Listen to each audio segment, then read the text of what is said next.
届ける. We use it when bringing or sending things to someone and when reporting something to an office or school. 届ける. 荷物や手紙を相手のところへ運ぶとき、役所や学校に知らせを出すときによく使います。It is used as a transitive verb.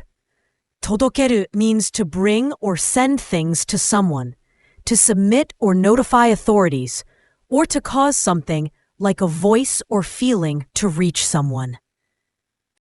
物や情報を相手のところへ運んで渡すこと、役所や学校に書類を出して知らせること、声や思いを相手に行き渡らせること。The single kanji means to reach or to be delivered. You see it in the verb 届く, which is the intransitive partner meaning something reaches you. It also appears in the noun 届け出, a formal notice you submit. Think of movement or a message going all the way to its destination. The postman delivers the letter. 郵便局員が手紙を届ける。郵便局員が手紙を届ける。I'll deliver the luggage to your house. 私は荷物を家まで届ける。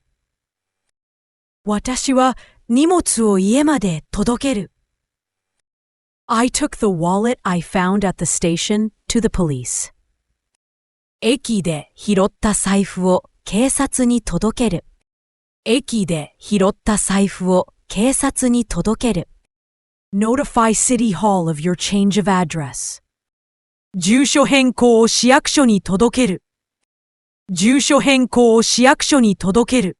The most common synonyms of the word are 配達する and 提出する。配達する overlaps when you physically bring or send items to someone. 提出する overlaps when you hand in or file documents, while 届ける can also mean to notify or make something reach someone. The most common antonym of the word is 受け取る.